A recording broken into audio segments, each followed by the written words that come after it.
On this edition of Shelby This Week, comments on Macomb County corruption from the Macomb County Executive. As corruption allegations spread to more communities, County Executive Mark Hackle speaks to Shelby TV, giving his take on the issues.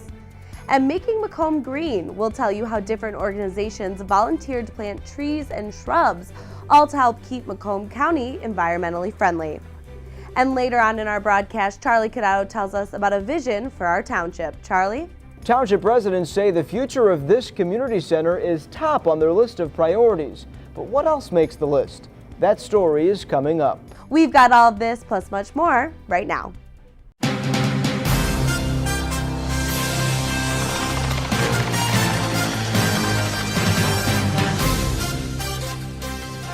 It's a public corruption probe that's landed 2 local leaders in federal court and pinned Rizzo Environmental Services at the center of a federal investigation. Now, as the FBI digs into bribery allegations in Macomb County, many are wondering who will face charges next. Charlie Cadotto talks to Shelby Township supervisor who says the FBI has not paid a visit here. Kelly, Shelby Township secured a trash hauling contract with Rizzo back in 2012. Now, as these allegations come to light, the FBI says they're looking at several municipalities to see if local leaders may have accepted cash in exchange of a contract. When you have the lowest costs and the best service, and we had 2 years under our belt, how could we say no to that? Shelby Township Supervisor Rick Stathakis talks about the lucrative deal the township secured with Rizzo. And I think the best part about it is starting in June of 2017, if we want to opt out of the program, we can. Already, many municipalities are evaluating their contracts after Rizzo found itself tangled in a widespread FBI investigation. According to the FBI, investigators discovered systematic corruption in multiple local governments, including Clinton Township and Macomb Township, where 2 elected officials have already been charged with accepting bribes from Rizzo. Well, look, I can't tell you what's happening around us. I can only tell you what's happening in Shelby Township. Yes, it did surprise me because that's not at all the process here in Shelby Township. The process dates back to 2012, when after 15 years of using Republic services, trash hauling in Shelby Township switched to Rizzo. Then 3 years later, at this board meeting, trustees approved a 10-year contract extension. All that is why I'm going to vote for this with a lot of passion. Even after the corruption probe, Stathakis says Rizzo still offers the best deal. He says Rizzo has the lowest bid, a competitive recycling program, and a senior discount. We don't have anything to be ashamed of here in Shelby Township. It was a good business. It was a good business transaction. Stathakis says the FBI has not contacted him. He says he has no indication the FBI is even investigating any township official. Look, under the table, over the table, no, it's not. So, I can only say that it is what it is. That's why we have agencies like the FBI and other police departments that look at that kind of thing. And I think it just instills confidence in the public when they come in and take care of what they need to take care of. And as that investigation continues, the Rizzo trash empire appears to find itself in its own mess. Its founder, Chuck Rizzo, has resigned, and the company is in midst of restructuring. Perhaps a good time for politicians to distance themselves, with Election Day just around the corner. The FBI promises they will bring the hammer down on other politicians in Macomb County. It's just a matter of time, though, before the FBI could come knocking at their door. Reporting for Shelby This Week, I'm Charlie Cadotto. Reports say the investigation has been years in the making and is far from over in the county. One person that had yet to give his 2 cents about the corruption allegations is Macomb County's executive, Mark Hackle. He spoke to Shelby TV about the alleged kickback schemes and is disappointed in those that took them. So what we're seeing right now, what's happening with some of these contracts and agreements that have been made, I think there needs to be a closer level of scrutiny. So I'm one of those people that has been heavily involved in trying to help root that out. What do I say by that? Well, I see it, I realize it, and I recognize there's problems. So I've been very forthcoming with information for those that need that information, because I have absolutely zero tolerance for any public official who does something for their own personal gain out of an office that they're holding on behalf of the public. So I feel not one bit sorry for anyone that's got themselves themselves into a situation, in particular dealing with these most recent arrests on this corruption charges that are taking place. As more light is shed on the corruption, we will continue to follow the story as it develops. After a dozen search warrants in a 15-hour-long sting operation, 5 Macomb County men are in trouble with authorities for selling stolen cell phones and money laundering. Earlier in October, this Metro PCS store in Sterling Heights was the scene of a major raid. 5 men, 2 from Shelby Township, are suspected of operating storefronts that accepted new and stolen cell phones. Police say they would then package, ship, and resell the phones for profit. The raid stretched from Detroit to Shelby to Macomb Township as well in the large-scale operation. Charges against the men are pending. Vanished in the middle of the night. Arthur Schenk is out on a local man's farm to tell us how a major piece of equipment and a whole summer's hard work was stolen from him. When thinking about Shelby Township, farming might not come to mind. What's surprising about this story is the recent theft of almost $8,000 worth of soybeans and the gravity box, which was holding them. Pat Goyke Jr., whose family has worked these fields along 26 miles since the 1950s, left for home after securing a load of soybeans that were ready to be taken to market. When I came Sunday morning, I noticed that the box was gone. It was unhooked. I saw the tire tracks, and it was gone with the beans and my father's box. They left with it, gone. They got me good. It's like taking a man's work boots.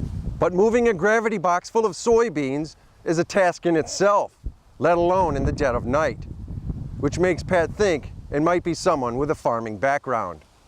Nobody would know how to unhook it. Nobody would know that there was beans in it. It's just something that ordinarily people don't know. They don't understand things like that. They have no comprehension. They don't know. It has to be somebody that's engineered with farming, and they knew what they were doing, obviously. The Shelby Township Police Department is currently investigating this incident. All we have to go on right now are some tire tracks, and thanks to a little investigative work by Pat himself, the direction the culprits went when they first left. I followed the tracks and the beans that were scattered on 26 Mile and Shana Road, where the bumps are that came out of the box. So I knew that they had gone north on Shana Road from 26 Mile Road. Well, you have to take them to a granary to get money for them. And all the elevators and everything know me, and they're watching. They are watching.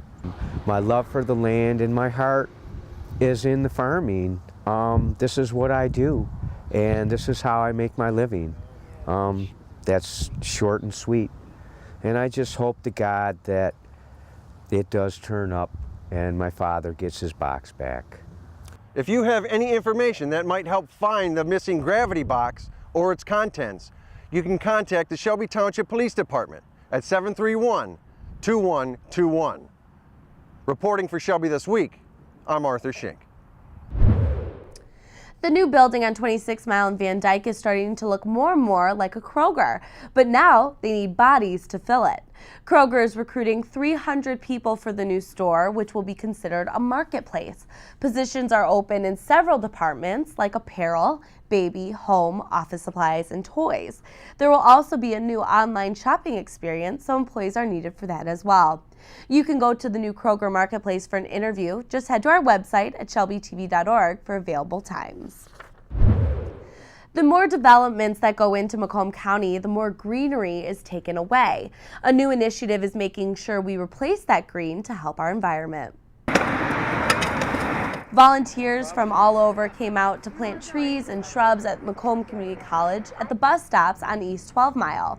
It's all part of the newly launched program of the Macomb County Urban Forest Project. We focus on the whole notion of growth and moving out and moving forward and everything. But the realization is we need to continually do things that reinforce and stabilize and support the areas that have supported this community for so long. So when we look at the whole notion of whether it's a homeowner or whether it's a new development or whether it's someone wanting to redo their flower beds and everything, each one of those little steps, by planting a tree or by integrating some landscaping or by putting in some shrubs or by doing some type of preservation or figuring out, where's all the water from this parking lot going to go and everything, is part of that strategy.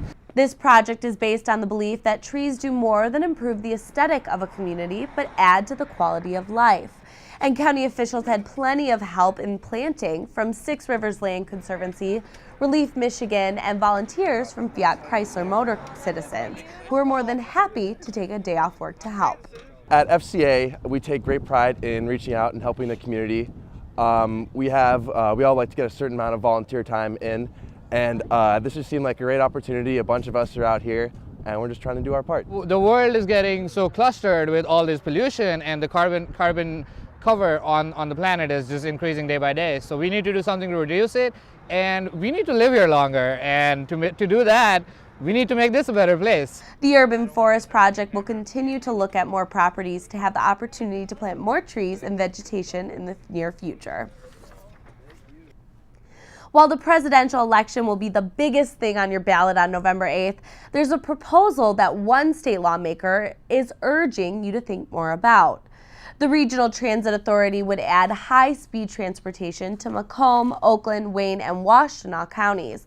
The 1.2 mil property tax will raise more than $3 billion over 20 years to create the rail.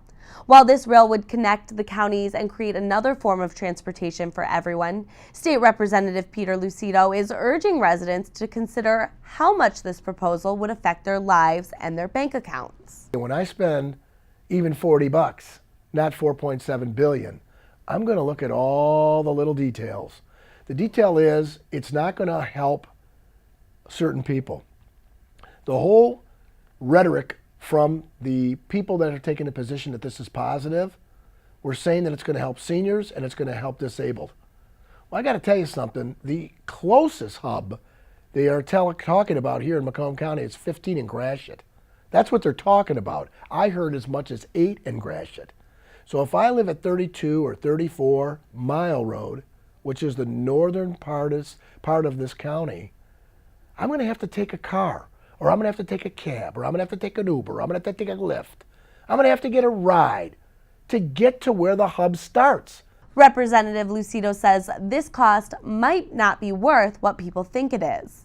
I believe in a regional transit authority. But why has it got to be on the backs of the taxpayers all the time? We got a road problem going on still that's not fixed. We got an infrastructure with our water that's not fixed.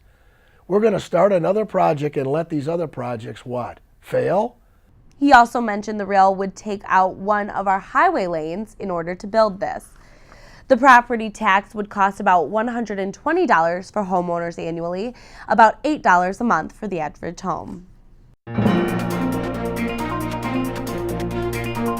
Less than a week to go before Election Day, and Shelby TV continues to help you stay informed about local races. Charlie Cadetto is here now with a look at your sample ballot. Charlie, there is a lot to get to. There sure is a whole lot of races in Macomb County. Let's get started. As Shelby Township voters elect a new president, they'll also be electing a new member of Congress. Of course, Candace Miller announced last year that she'd be retiring, and Paul Mitchell won that primary. He's facing off with Democrat Frank Accavetti, and you also have 2 independents running in that race. Moving on for state representative, incumbent state representative Peter J. Lucido is being challenged by Democrat Diane Young, and we've been airing their debate. Yeah, it was a great Shelby debate. TV. So if you do want to watch that, it's right on shelbytv.org. Right, for the prosecuting attorney race, Michael Rathel, the Republican, challenging incumbent prosecuting attorney Eric Smith. And for county sheriff, Paul Smith, the Republican, is challenging the incumbent sheriff, Anthony Wickersham. Moving on for county clerk, this race is pretty interesting because earlier this year we learned that Carmela Sabaugh, the incumbent clerk, that she would be retiring, and then Fred Miller threw his hat in the race, and now we have Karen Sprenger, the Republican, challenging him. We'll see how that goes. For county treasurer, Derek Miller, the incumbent county treasurer, being challenged by Republican Larry Rocca. This will be a great race to watch, absolutely. Well, this is good. This is the big one, the Public Works Commissioner. The one that everyone's talking about. We've been telling you about this for the last couple of weeks. Republican Congresswoman Candace Miller announced that she'd be retiring. For a little while, we thought she'd be out of politics, but then she announced she'll be running for Public Works Commissioner. Yeah, I'm going to throw it out there. This one might be bigger than Hillary and Donald. You think? We'll see. County Commissioner in Shelby Township, Jim Carabelli, he's being challenged by Democrat Ken Reed. He's an educator. Jim Carabelli, of course, has been real involved in local politics.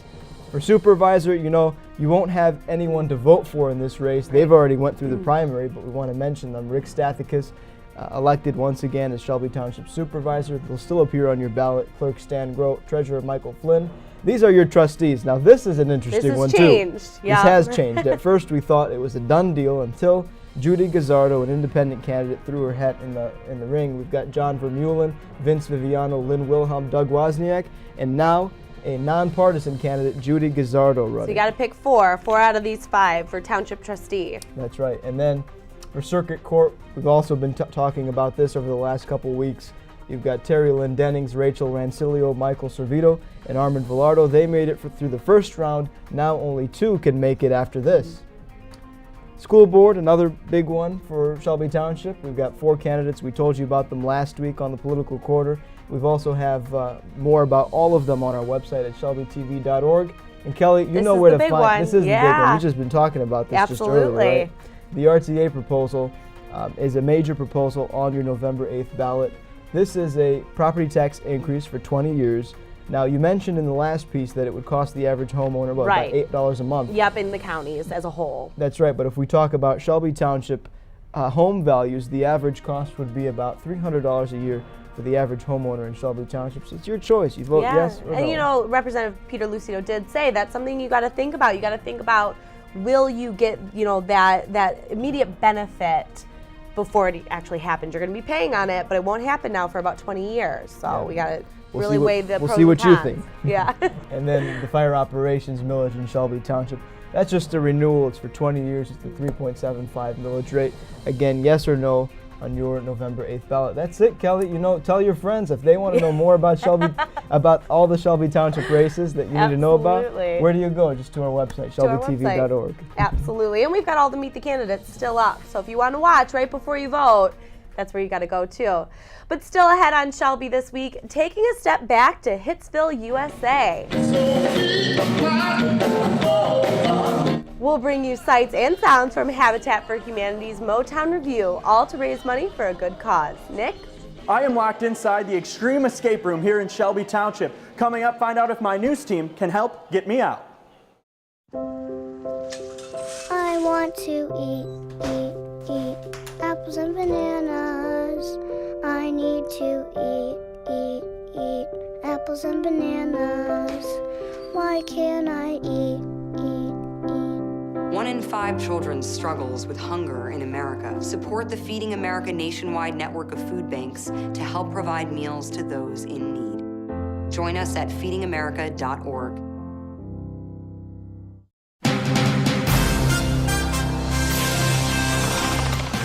Every year, the township opens its doors and asks residents, what should our priorities be? As Charlie Cadotto reports, one project in particular was at the top of the list.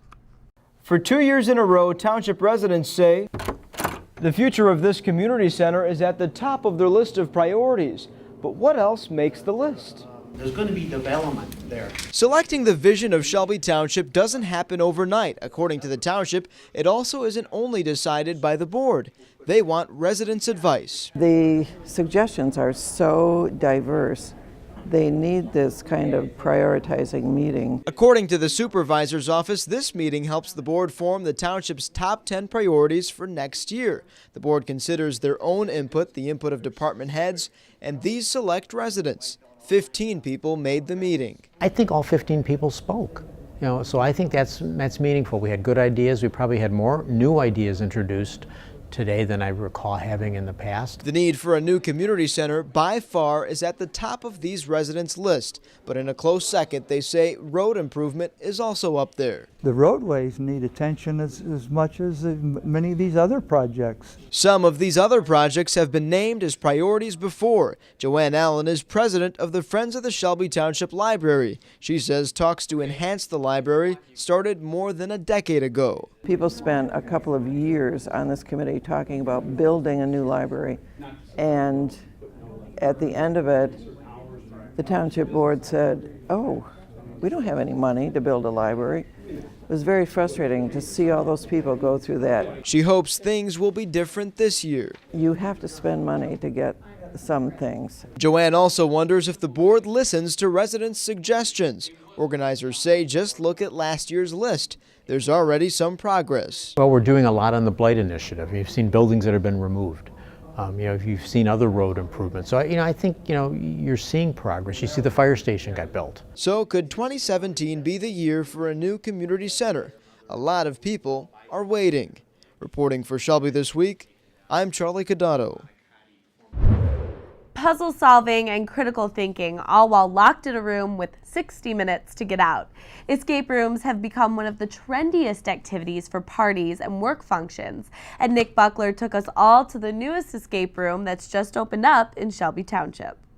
I am actually locked inside the Extreme Escape Room in Shelby Township, where there's locks and hints all over the place, but I can't make it out by myself. I'm really going to need my news team in here to help me escape. It is a great team building exercise where you're actually feeling like you're in a movie and you're trying to solve a problem. In fact, it's just like a movie because you got 1 hour, like they tend to do with these episodes, of solving this problem and getting out of harm's way. Locks, codes, doors, and more. Extreme Escape Rooms in Shelby Township is really putting your brain to the ultimate test. So in the wintertime, it's either bowling or movies, and it gets kind of redundant. So this is something else for everybody to do on a weekend, get everybody involved. Small groups can enjoy 3 rooms in the near future as they are expected to open their next lab-themed room next month. Well, this is our first room, Time Bomb.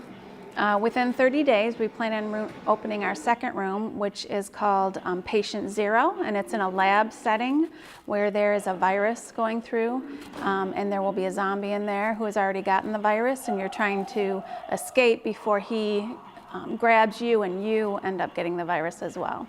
And soon here at the Extreme Escape Room in Shelby Township, you can enjoy many more things like a walk down Bourbon Street. Reporting for Shelby This Week, I'm Nick Buckler. And we want you to experience all of the extreme fun. The Extreme Escape Room is offering a group of 8 to come try it out for free. Head to our Shelby TV Facebook page to find out how you can win our giveaway. You can help Macomb County kids by just going through your garage. Shelby Township is participating in a countywide bike drive. Now through November 6th, you can bring your used and no longer needed bikes to the Parks and Recreation Building next to the municipal office. Those bikes will then be donated to kids in need next spring. All bikes and monetary donations are tax deductible. And it's never too early to start thinking about Christmas shopping and basically just getting it over with. The Shelby Township Library is wrapping books, CDs, and DVDs for this year's Christmas book bundle sale. It's an annual fundraiser that raises thousands of dollars for the nonprofit group Friends of the Shelby Township Library. There are more than 300 bundles of gently used books for sale for just $6 each. The book bundle sale starts November 15th at the Shelby Township Library. Habitat for Humanity took everyone back to Motown for their Harvest Home Motown Review. The event raised money to assist the organization in providing safe, affordable homes for low-income families who need a hand. Thousands of dollars was raised through silent auctions and live auctions and donations. That money will actually buy the materials to build homes. Habitat for Humanity has just completed their 143rd home, and they have several more to go before they close out the year. Lillian Swift is one of the Habitat's partner families. Her and her 4 children moved into one of the homes, and she spoke to the crowd about what this program means to her. And understandably, she was overcome with emotion. I never did finish my sentence to Bev the day she called me because I kept saying, I'm going to be a homeowner. I'm going to be a homeowner. I'm going to be a homeowner. So over and over and over and over, I was so excited telling my coworkers. At the event, the second generation Funk Brothers performed.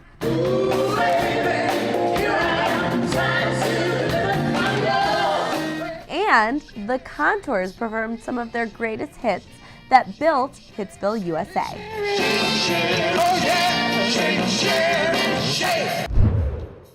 Sometimes a call for police can turn into a fun celebrity encounter. Take a look at this post on Shelby PD's Facebook page. One of the officers was called to a bar, Coyote Joe's, on a Saturday night for a disorderly person. But lo and behold, country singer and Detroit native Kid Rock was there. He was there with fellow singers Hunter Hayes, Uncle Cracker, and Low Cash. Officer Autumn Fettig even got a chance to meet Kid Rock and take a picture with him. Shelby PD correctly titled this post, "Two Hometown Kids Doing Good." Next on Shelby this week, seniors singing. The Senior Center Choir put on a Halloween show, and you won't want to miss the sound of their pipes. And we're about to see a lot of beards and mustaches on men. We'll tell you why this phenomenon is still growing strong next. So, I just moved in with this family, and it's embarrassing. The little one, he likes to go outside and crawl around in the giant litter box. I don't know what he's doing. I mean, I was born and I knew how to use the litter box. Look at that! That's disgusting! Oh, poop already! You're making me nervous. Oh, okay, I can't look at this anymore. I really hope he grows out of this, for his sake.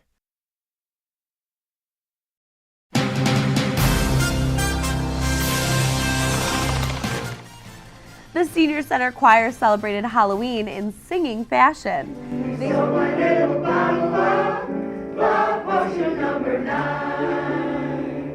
They sang a variety of songs from Love Potion Number 9 to The Candyman, and this year they included props and skits for their Halloween concert. And right after they finished the concert, they announced they're already going to start practicing for their Christmas carols. So there's no rest for them. If you're interested in listening to the whole Halloween concert, we've posted it to our website at shelbytv.org. There's a reason you're going to be seeing a lot of beards and mustaches. It's officially the start of No Shave November.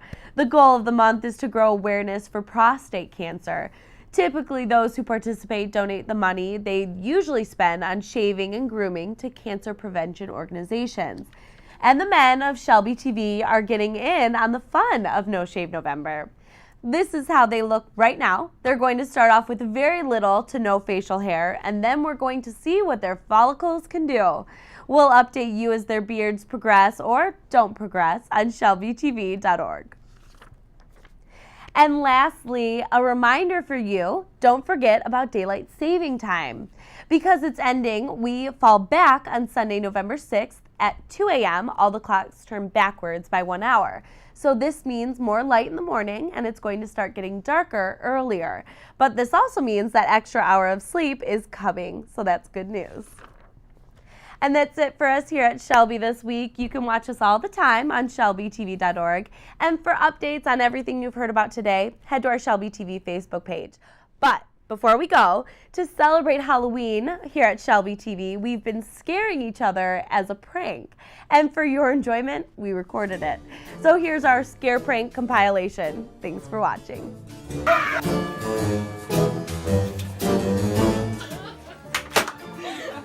Police continue to investigate after a local teenager went missing and was found a couple weeks. Oh my God!